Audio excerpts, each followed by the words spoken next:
Christ alone, my hope is found. He is my light, my strength, my soul. El objeto de nuestro estudio en estos últimos meses ha sido la carta a los Efesios, escrita por el apóstol Pablo. Y hemos entrado en el último bloque de exposición de la epístola del apóstol, que escribió a las iglesias del Asia Menor, que nosotros conocemos como la carta a los Efesios. En las últimas enseñanzas en torno a la epístola nos hemos adentrado en el tema que se conoce como la guerra espiritual. La guerra que cada cristiano combate desde el inicio de su nacimiento espiritual hasta que salga de este mundo y termine su peregrinaje. No hay verdadero cristiano que no esté involucrado en esta guerra hasta el último de sus días.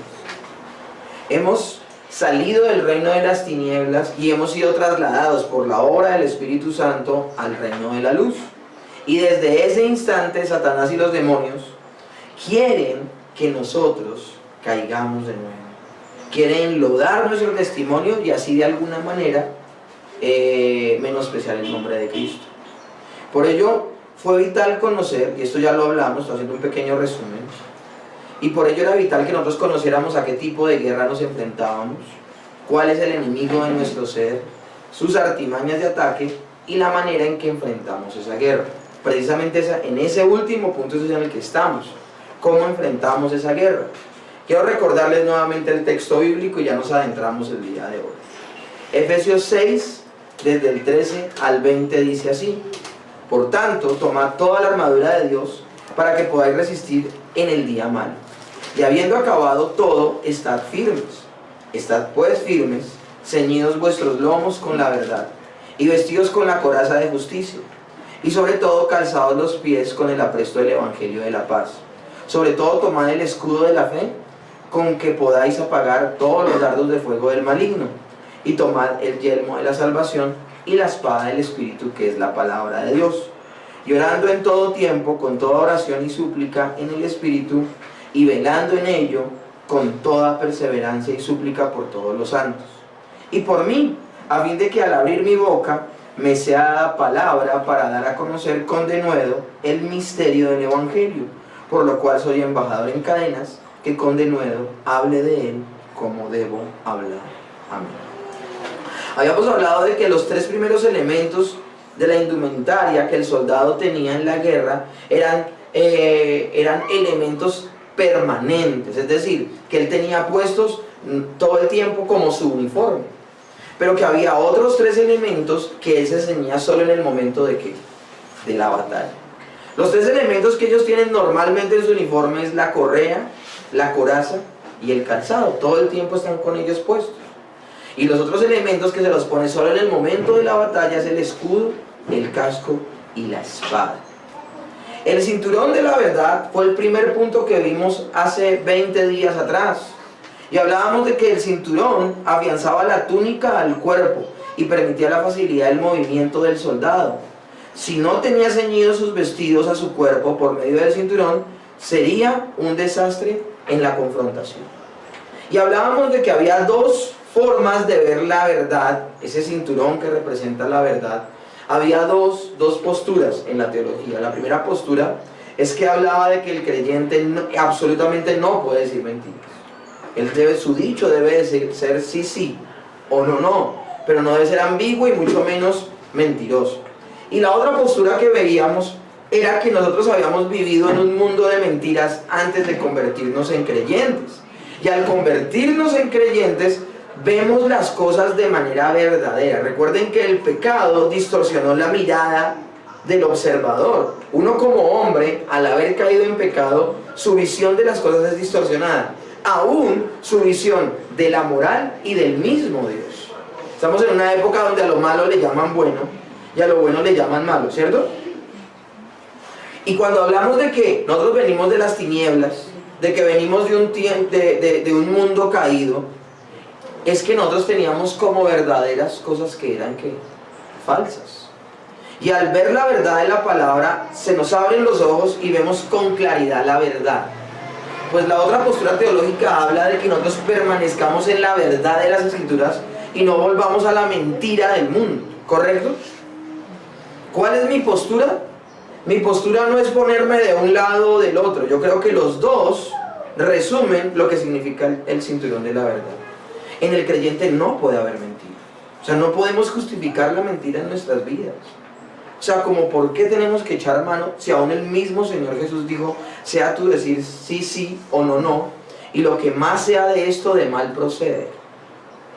Si en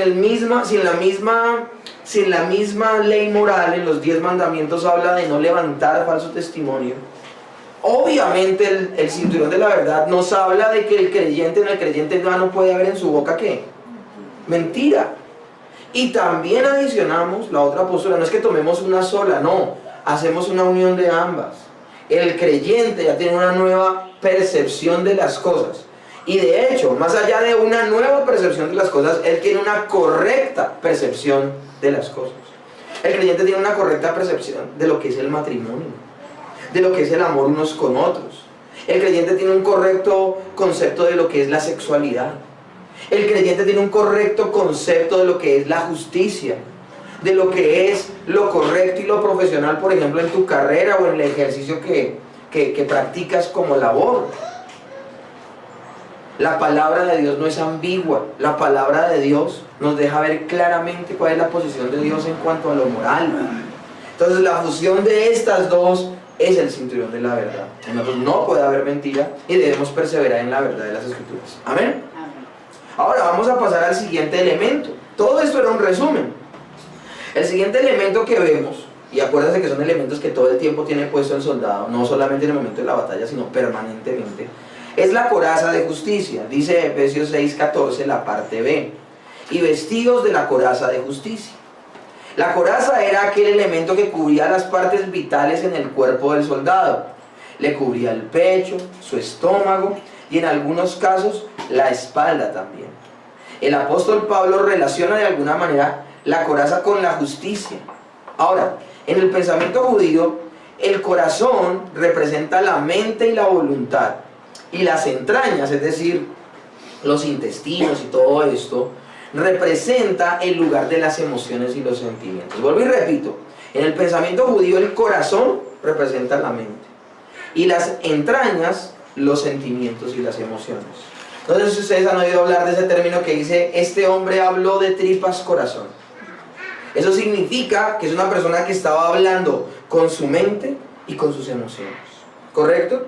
Ahora, en el paso de la escritura nos vamos a dar cuenta que el término corazón involucra toda el alma del hombre, involucra la mente, las emociones y la voluntad. Lo que pasa es que aquí lo estamos comparando es, ¿cómo se puede decir eso? Físicamente, la ubicación de estos órganos. Lo que hacían cubrir el corazón y los intestinos, los cubría la coraza. Es decir, que la coraza de justicia apunta a guardar la mente y las emociones, que son áreas muy afectadas y atacadas, por ejemplo, por Satanás. Ahora, cuando hablamos de justicia en torno a las palabras del apóstol Pablo, ¿cómo usa el apóstol Pablo la palabra justicia? Siempre tendemos a vincularlas con la justicia que viene a través de la fe en Jesús. Es decir, nuestra justificación delante de Dios, no por obras, sino por las obras perfectas de Cristo. Esa es la justificación. Somos justificados por las obras perfectas de Cristo, no por nuestras buenas obras. Esa es la manera en que el creyente es aprobado. El creyente es aprobado no por sus propias justicias, sino por las justicias ¿de quién? De Cristo. Es lo que siempre se nos viene a la cabeza cuando hablamos del término justicia, ¿ok? Y aunque este es un aspecto sin duda vital en la vida de un cristiano en torno a esta guerra en la que nos encontramos, la justificación, vamos a ver que se encuentra señalada en otro elemento más adelante. Otro elemento más adelante va a hablar de que no nos olvidemos de que somos justificados por la fe y no por nuestras propias obras. Entonces, ¿a qué se está refiriendo si en el casco o en el yelmo de la salvación ese elemento sí va a hablar es de la justificación por la gracia y no por las obras, y sí va a hablar de que nuestra salvación es un acto seguro y que no se pierde? Entonces, la coraza de justicia, ¿qué habla? ¿Están entendiendo mi punto? Porque no se pueden repetir dos elementos que hablen de lo mismo. ¿A dónde apunta el apóstol Pablo cuando habla de la coraza de justicia? Así que la justicia a la que se refiere el apóstol Pablo aquí no es la doctrina de la justificación, sino a la vida justa que el cristiano vive a causa de haber sido salvo. ¿De qué está hablando la coraza de justicia? Está hablando de la vida santa del creyente. ¿Están entendiendo el punto? ¿Por qué? La justicia práctica de una vida vivida en obediencia a la palabra de Dios. Ahora, si yo digo, me parece que habla de la vida justa, me parece que habla de la vida santa, me parece que habla de nuestra nueva vida en Cristo, si yo hablo de eso no estaría haciendo una exégesis del pasaje, sino estaría haciendo una eisegesis. Es decir, yo estaría introduciendo en el pasaje lo que a mí me parece y no estaría sacando del pasaje lo que el pasaje dice. ¿Qué me permite a mí decir que habla de una vida justa? Pues Pablo ya lo ha dicho en el mismo Efesios. Pablo ha enfatizado esto como una necesidad ya en la epístola y lo ha dicho hacia el cristiano. Efesios 4:24 dice: y vestidos del nuevo hombre, creado según Dios en la justicia y santidad de la verdad. Miren, maravilloso. Ahí está. El mismo apóstol en un versículo une la justicia según Dios y la santidad. Eso es vivir una vida ¿qué? Justa. Palabras más, palabras menos, mis hermanos. Nosotros no somos salvos por obras, pero se evidencia que una persona es salva ¿por qué? Por sus buenas obras. ¿Lo están entendiendo? Vuelvo y se lo repito. Mis buenas obras, mi buen comportamiento no es el que me permite ganarme la vida eterna. Eso de que pórtate bien para ganarte el cielo es un sofisma de distracción, es una mentira. Porque la obediencia que demanda Dios del hombre es una obediencia perfecta, o sea, 100% obediencia. Y eso significa nunca haber pecado. ¿Quién puede hacer eso? Nadie. Pero el hecho de que nosotros, entonces la única manera en que el Señor puede salvar al hombre es por gracia. ¿Qué hizo el hombre para salvarse? Nada. Fueron las obras perfectas de Cristo imputadas al ser humano las que salvan al hombre. Este pequeño resumen lo hago porque más adelante cuando hablemos del yelmo de la salvación será lo que reine en esa explicación. Pero el hecho de que nosotros hayamos sido salvos por las obras de Cristo, por gracia y no por nuestras obras, no quiere decir que una vez salvos no cambie nuestra manera de comportarnos. Sí, no nos salvaron nuestras obras, es cierto, pero una vez salvos debemos demostrar buenas obras. ¿Lo están comprendiendo? O si no, ¿cómo se vería nuestro cambio, mis hermanos? ¿No han visto que la gente dice, no, este hombre cómo le ha sentado el cristianismo? Porque ¿cómo ha qué? ¿Cómo ha cambiado? Si su comportamiento seguiría siendo el mismo, entonces ¿qué? Ahora, la pregunta es, ¿en qué sentido las obras de justicia que hace el cristiano por haber sido salvo se convierten en una protección contra el ataque de Satanás? ¿En qué momento que tú te portes bien se comporte, luego de ser salvo obviamente, que empiezas a vivir de una manera bíblica, de una manera correcta, en qué momento se te protege el ataque de Satanás? Primero porque vivir en justicia reafirma a nuestro ser la veracidad de nuestra salvación, es decir, vivir en santidad nos da la seguridad de que somos salvos. ¿Cuáles son las personas que constantemente entran en crisis de si son salvas o no? Ahora, esa pregunta creo que nos la hemos hecho todos. Y un verdadero creyente en algún momento de su vida, al ver su imperfección, se preguntará eso: ¿seré salvo?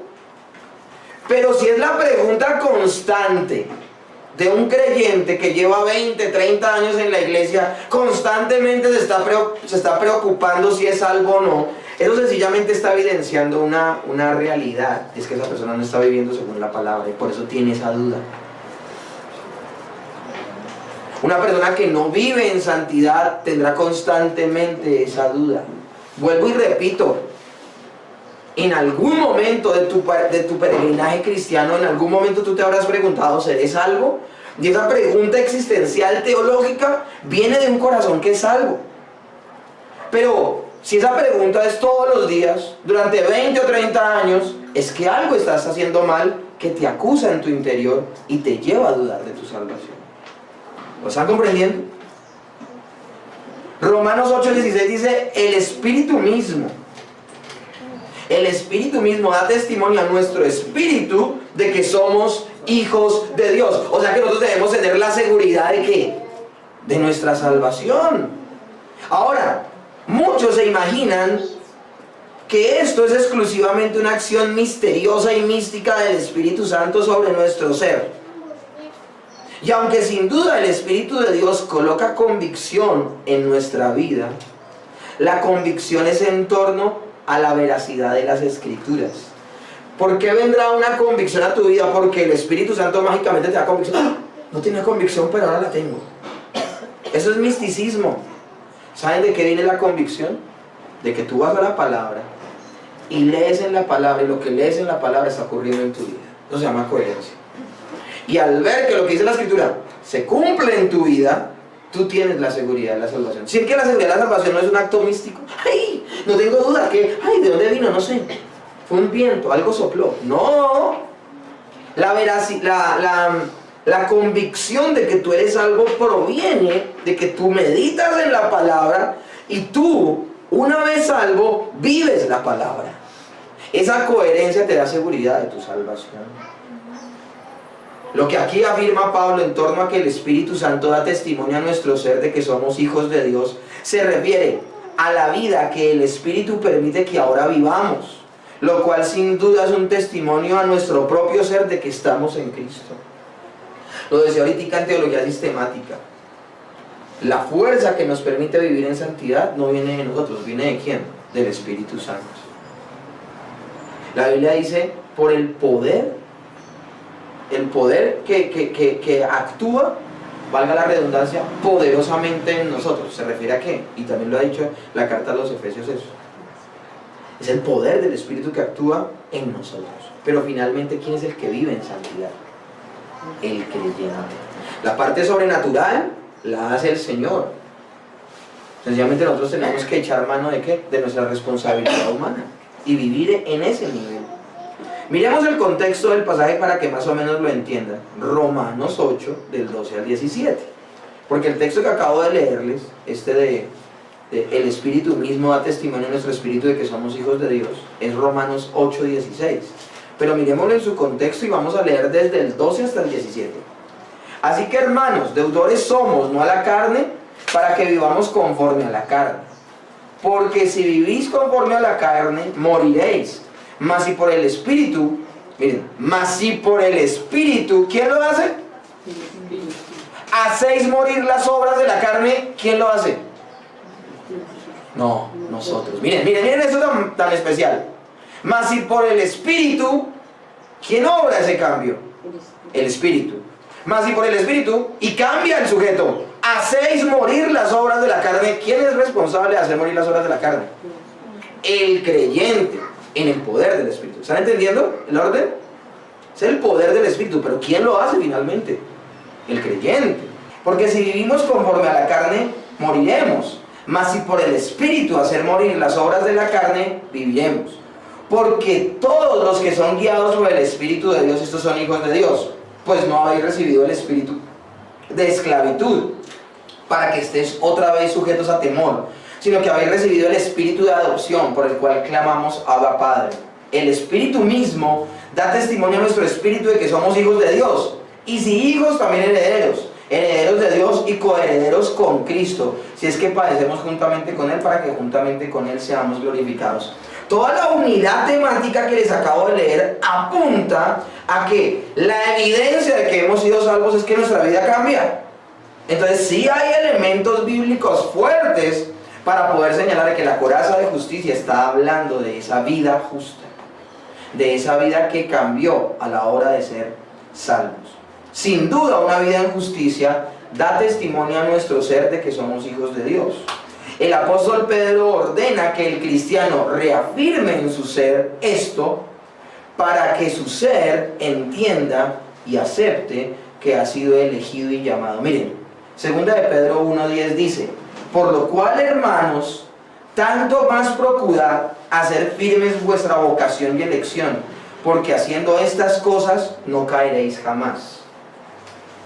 Pero ¿de qué cosas está hablando el apóstol Pedro? El apóstol Pedro está diciendo: tanto más procurad hacer firme vuestra vocación y elección. ¿Qué está diciendo? Está diciendo palabras más, palabras menos, compórtense como un cristiano. Y si se quieren comportar como un cristiano, haciendo estas cosas no caerán jamás. ¿Qué cosas? Les voy a leer lo que dice más atrás. Segunda de Pedro 1, del 5 al 8 dice: vosotros también, poniendo toda diligencia en esto, añadid a vuestra fe virtud, a la virtud conocimiento, al conocimiento dominio propio, al dominio propio paciencia, a la paciencia piedad, a la piedad afecto fraternal, al afecto fraternal amor. Porque si existen estas cosas en vosotros y abundan, no os dejarán estar ociosos ni sin fruto en cuanto al conocimiento de nuestro Señor Jesucristo. Y cuando habla de no estar ociosos ni sin fruto en cuanto al conocimiento del Señor Jesucristo, no habla de un acto cognitivo.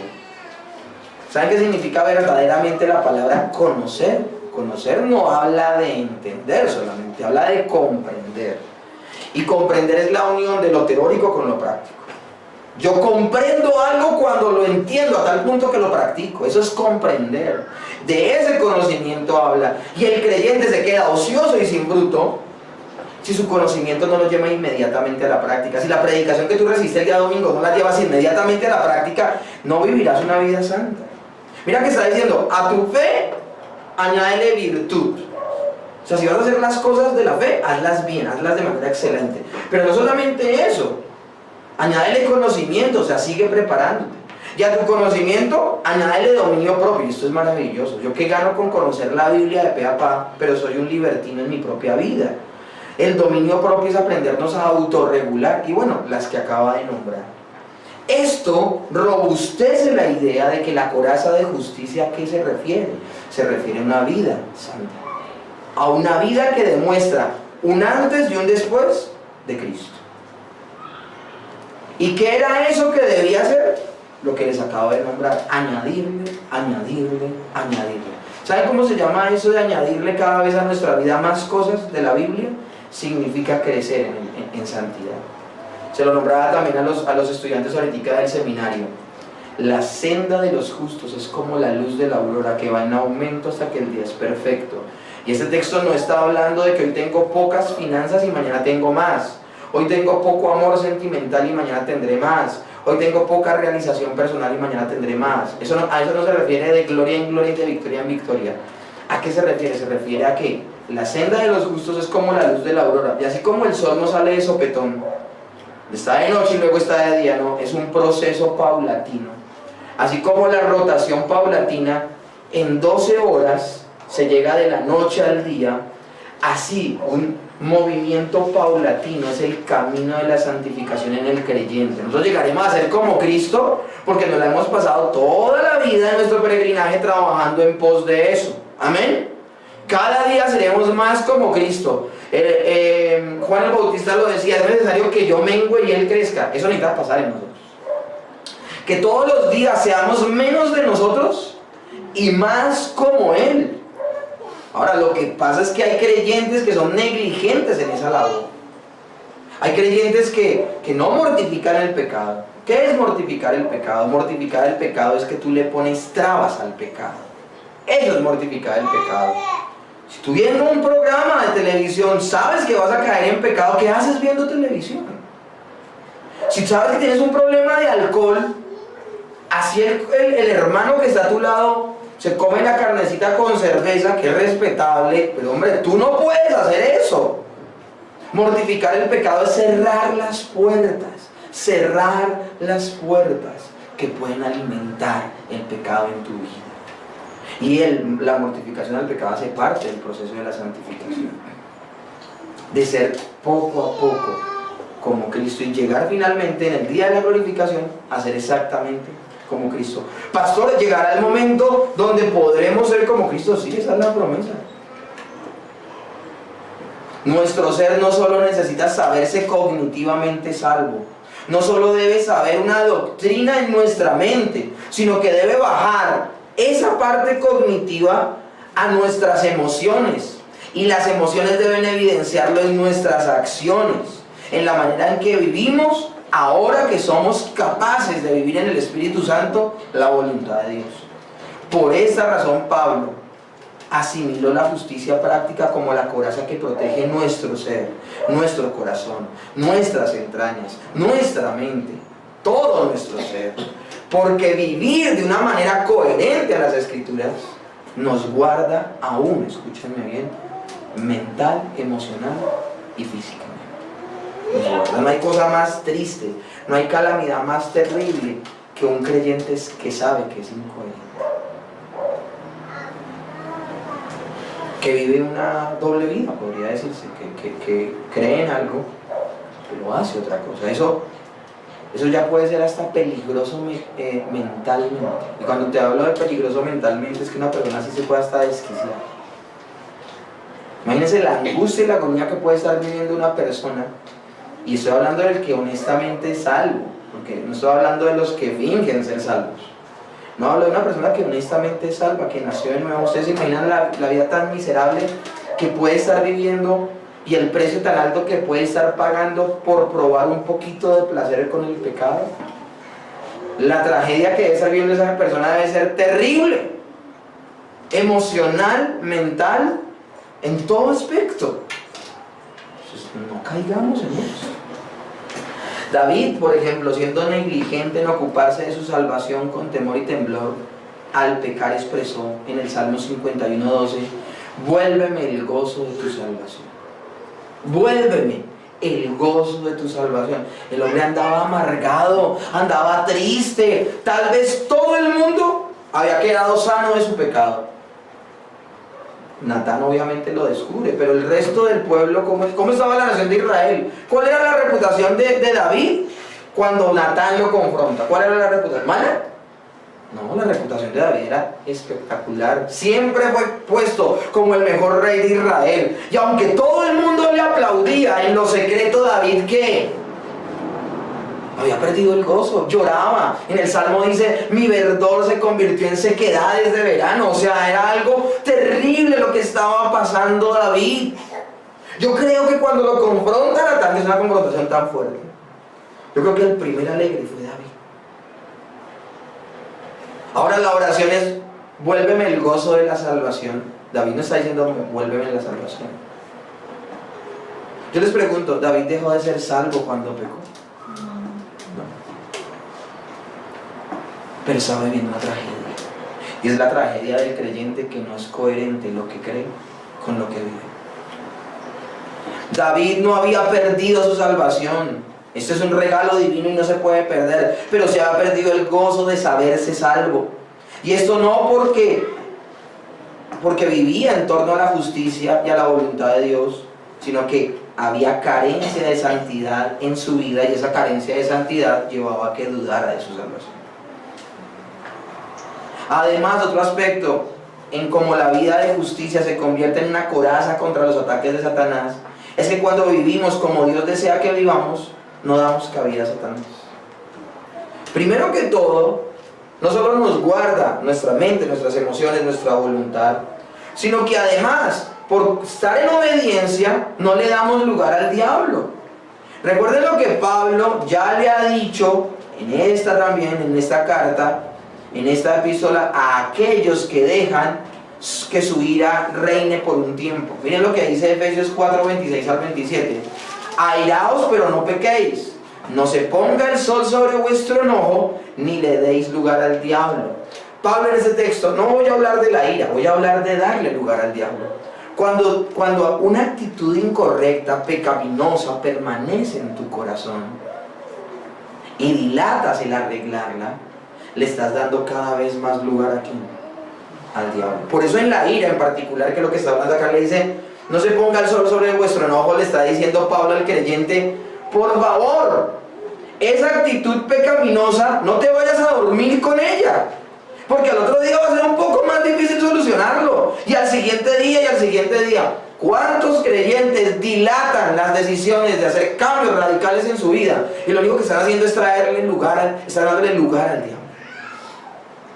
Ese dar lugar al diablo en el griego original habla de, les voy a poner un ejemplo. Ustedes, para subirse al mío, el mío tiene en las puertas tiene un espacio que es hasta la línea amarilla donde tú te puedes poner para poder entrar, ¿cierto? Ese espacio donde tú te puedas apoyar para entrar es lo que significa en el griego no dar lugar. O sea, no le des un peldaño de apoyo a Satanás para que se quede en tu vida.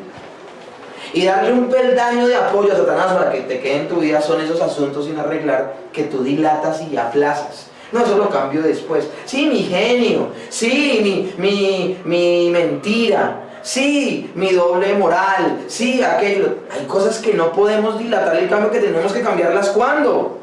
Ya. Porque si no le vamos a dar lugar al diablo.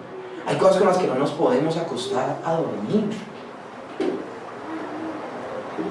Como una coraza que evita que las flechas afecten un órgano del cuerpo, vivir la voluntad de Dios, vivir en las buenas obras que Dios ha preparado de antemano para que nosotros caminemos en ellas, evitan que Satanás se introduzca en nuestra vida. Berkeley decía lo siguiente: cuando un hombre está vestido con justicia, es invencible. Las palabras no son una defensa de las acusaciones, pero una vida íntegra sí lo es. También se lo decía a los estudiantes del seminario hoy. Hay un dicho que dice, y ese dicho sale de las Escrituras, sale de cuando Saúl le dice a Samuel que él ha cumplido la voluntad de Dios, pero no la ha cumplido. Él tiene que derrotar a un rey que es el rey de Amalek, y todo Amalek, todo el pueblo. Y Dios dijo: no dejen vivo a nadie. Y finalmente él dejó vivo al rey y a lo mejor del ganado. Era un juicio que venía de Dios.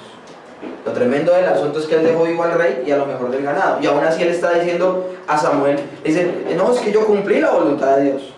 Y Samuel le dice: háblame más alto, porque el bramido de las ovejas y del ganado que dejaste vivo, que debías matar, no me llega a escuchar. Entonces, que nuestros hechos hablen más fuerte que nuestras palabras. Eso será la verdadera coherencia. Amén. Ahora, por el contrario, el cristiano que no está viviendo acorde a su llamado, sin duda deja entrar constante y permanentemente a Satanás, el cual lo llevará a tropezar, a caer y a la negligencia, porque ha actuado de esa manera. Así como cultivar la verdad es la manera de vencer los engaños del diablo, cultivar la justicia es la manera de resistir sus tentaciones. Vuelvo y lo repito: así como cultivar la verdad, que era el cinturón de la verdad, la primera parte de la armadura, es la manera de vencer el engaño, porque ese fue el clímax de la predicación pasada. Porque debemos vivir en la verdad para ver claramente el engaño y no ser engañados como mucha gente lo va a hacer, porque es que ahorita el engaño cada vez se vuelve más seductor. Entonces, si vivimos en la verdad no seremos engañados, pero si vivimos en la justicia resistiremos la tentación de Satanás. ¿Sí ven por qué la coraza de justicia se convierte en una herramienta de protección? Resistir a Satanás con una vida llena de insensateces, desobediencia a Dios, es imposible. Sin duda será presa fácil de sus señalamientos y tentaciones. Hay un dicho que dice: Satanás paga mal al que bien le sirve. Olvidemos que si estamos jugando una doble vida, Satanás nos va a guardar la reputación en algún momento. Él va a evidenciar lo que estamos haciendo mal. Muchas veces el cristiano, mirando a Dios, dice: ¿por qué, Señor? ¿Por qué Dios permites que cayera? La respuesta está en esa posibilidad que se dejó abierta para que Él entrara. El ceder al pecado es hacer vulnerable la propia vida de uno. La cobardía y la incertidumbre son resultado de un corazón que no es justo, en tanto que el valor fluye de la manera correcta de pensar y actuar. El jugueteo de un hombre casado que empieza a hablar con su compañera de trabajo de más. El jugueteo de una mujer casada que tiene compañeros en su trabajo y empieza a tener conversaciones nada que ver, muy sutiles. ¿Piensas que eso no es un punto de apoyo para que Satanás entre y empiece a trabajar en tu vida? El permitirse ver algo sensual, ya sea en internet, en la tablet, en el celular, en la televisión. ¿Tú crees que no será un punto de apoyo para que Satanás empiece a trabajar? El dejar de hacer lo que nos corresponde en nuestro trabajo, en nuestra vida cristiana, ¿no será un punto de apoyo para que Satanás se quede? ¿No será darle lugar al diablo? Vivir justamente sin duda es una coraza que protege al cristiano en torno a la batalla espiritual en la que se halla. Y finalmente, el sermón de hoy lo termino con la última parte de la armadura que siempre tenían que tener puesto, y acá yo aclaro, estas partes de la armadura siempre la deberían tener puesta, no solo en el momento de la guerra. Entonces, ¿cuándo debemos estar perseverando en la verdad? Siempre. ¿Y cuándo debemos estar viviendo una vida justa? Siempre. El tercero es el calzado. Dice, y calzados los pies con el apresto del Evangelio de la paz. Y lo que hace Pablo es, la metáfora del calzado es que está hablando del Evangelio. Finalicemos hoy viendo el tercer componente que el apóstol Pablo señala en torno a la armadura de Dios. Los soldados romanos tenían un calzado que en su suela tenía tachuelas, lo cual hacía que el agarre en los desplazamientos y en la batalla fuese maravilloso. Muy superior a sus enemigos, podían recorrer muchos caminos de trochas y caminos que estaban en terrible estado, y otros ejércitos se podían quedar allí estancados, pero ellos iban a ser ágiles, a tal punto que se cuenta que al ser tan rápidos en el desplazamiento, el ejército de Roma muchas veces sorprendió a sus enemigos porque no pensaban que iban a llegar tan pronto en contra de ellos. El apóstol Pablo relaciona el calzado del soldado romano con la disposición, con el estar dispuestos en todo momento a la proclamación del Evangelio, proclamar la única manera de estar en paz con Dios. El Evangelio es el anuncio de la manera en que el hombre haya paz con Dios. Segunda de Corintios 5, del 17 al 20 dice, de modo que si alguno está en Cristo, nueva criatura es. Las cosas viejas pasaron y aquí todas son hechas nuevas. Y todo esto proviene de Dios, quien nos reconcilió consigo mismo por Cristo y nos dio el ministerio de la reconciliación. Que Dios, estando en Cristo, reconcilió consigo al mundo, no tomándoles en cuenta a los hombres sus pecados, y nos encargó a nosotros las palabras de reconciliación. Así que somos embajadores en nombre de Cristo, como si Dios rogase por medio de nosotros. Os rogamos en nombre de Cristo, reconciliados con Dios. Ese texto es el ministerio de la reconciliación. Eso es el Evangelio. Decirle a la gente que se encuentra en guerra con Dios por su vida pecaminosa, que en Cristo somos reconciliados. Pablo, cuando escribe a los cristianos de la ciudad de Roma, les dice en Romanos 1:15, así que en cuanto a mí, pronto estoy a anunciar el Evangelio, también a vosotros que estáis en Roma. Entonces, cuando dice calzaos el apresto del Evangelio de la paz, el término apresto significa hacerlo de manera que dinámica, rápida, inmediata.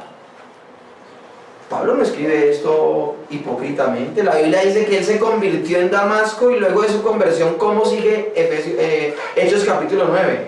Después de su dramática conversión, Hechos capítulo 9 dice, y enseguida predicaba a Cristo. Pablo no esperó ni un día. No va a esperar a que vean mi testimonio, a que me crean, a que no, dice que él empezó a compartir las buenas nuevas de salvación. ¿Cómo? De manera inmediata. Siempre estar dispuestos. Pablo siempre estuvo dispuesto a compartir el Evangelio, no solo a judíos, sino a los gentiles. Al hacer Pablo esto, expresaba una verdad que ya era una realidad en su vida. Cuando una persona predica con tanta habilidad, con tanto dinamismo, y cuando hablo de habilidad no hablo de saber mucho de teología, habilidad es que se mueve, dinamismo, siendo diligente, sin aplazarlo para el otro día, sino que de manera inmediata predicar el Evangelio. ¿Saben qué está dando a conocer? Que él está a paz con Dios. Una alegría tal de experimentar su libertad, de experimentar lo que Dios está haciendo, que no se lo puede callar. La referencia es a una cierta firmeza o rapidez que el Evangelio da a aquellos que creen en él. Cuando dice el apresto del Evangelio de la paz, y comparo eso con los zapatos de los soldados se desplazaban rápidamente. Ya eso es a lo que apunta el texto. El texto no solo apunta a que creas tú en el Evangelio, que tu calzado te afirma.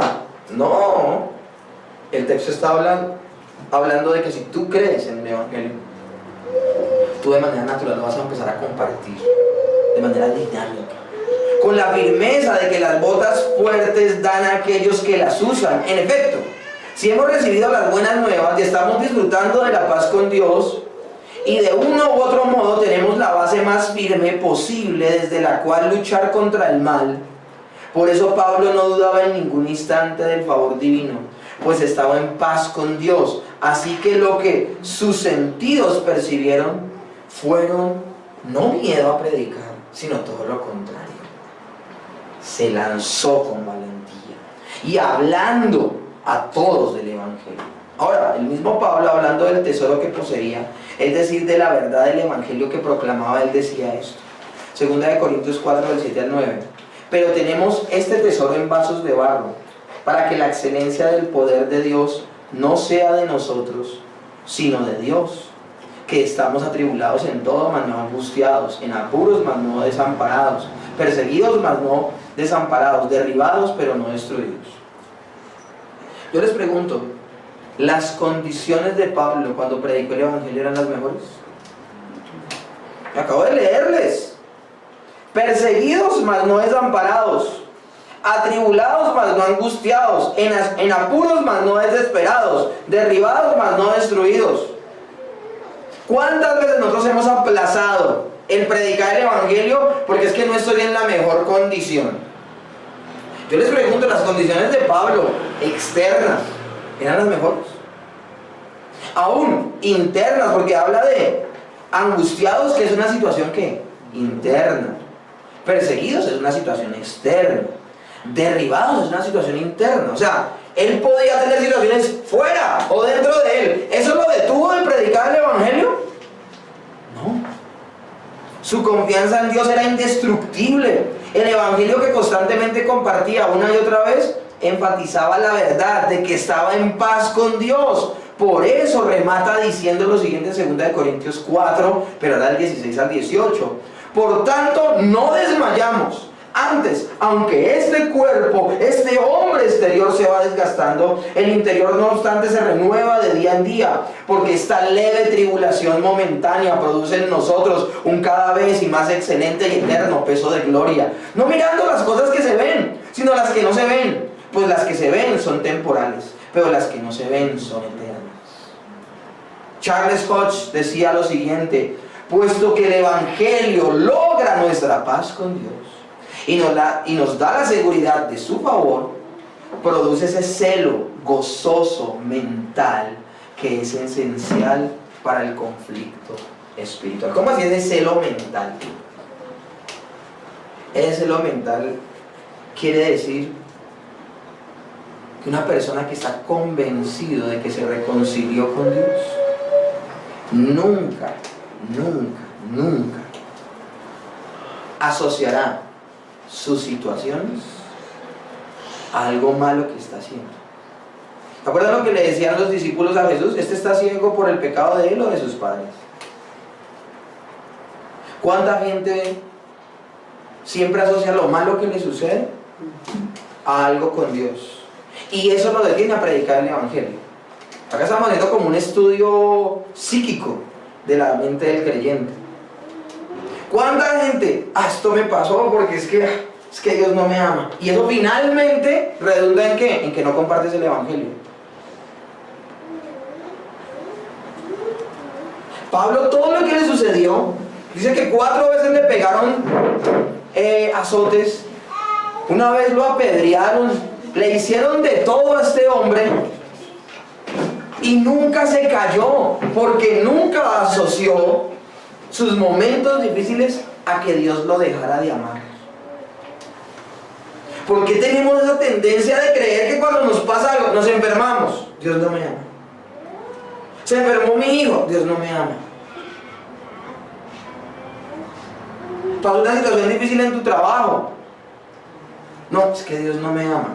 No, o sea, si había alguien que tuviese razones para pensar Dios no me ama, ¿era quién? Job, Pablo, David antes de ser rey, Jeremías, que de su predicación se convirtió solo uno durante 40 años. O sea, ¿cuánta gente? Hombre, ¿cuándo dudaron? Y si lo hicieron en la presencia de Dios, toda duda se disipó. Se disipó.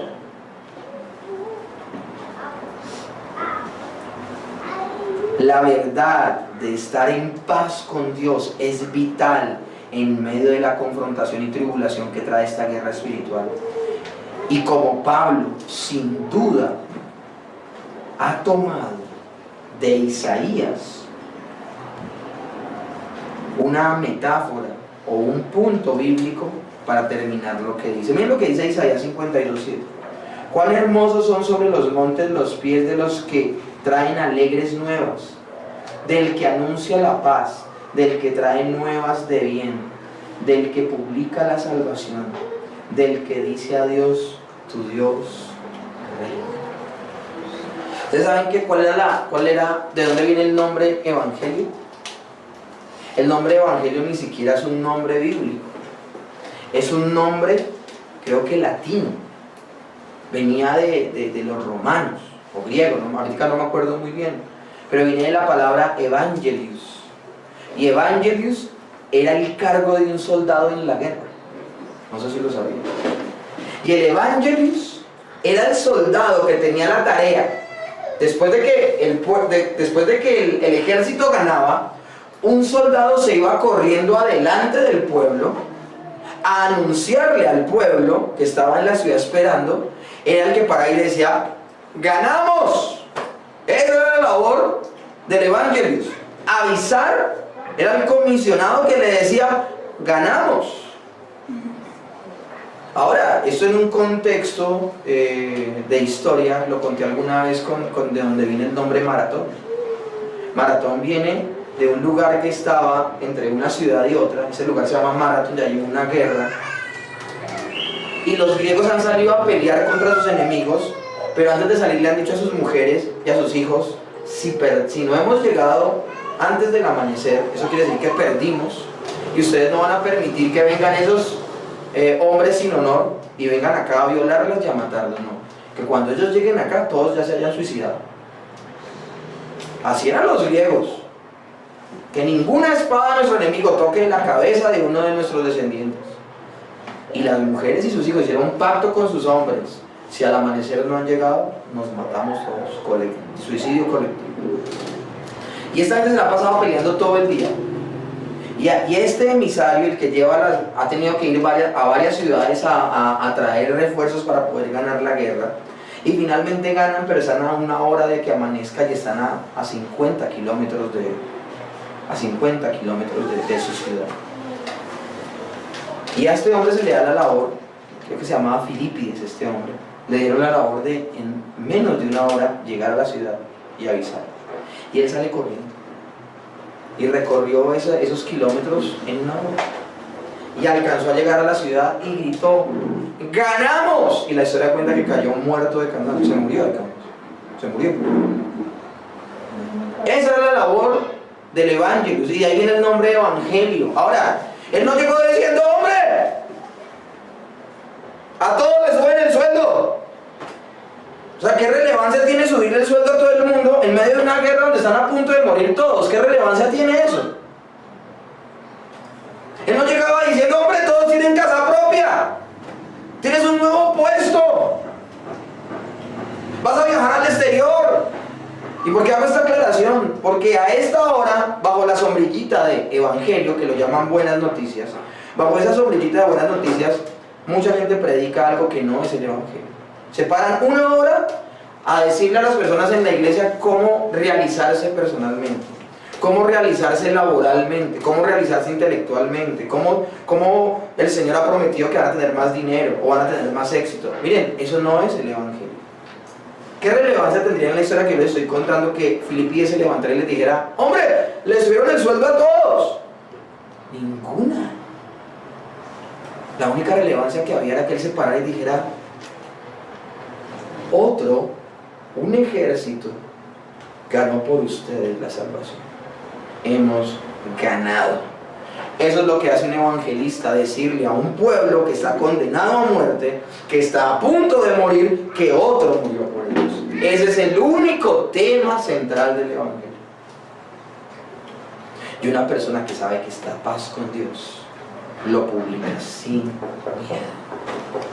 Hoy vimos dos partes más de la armadura.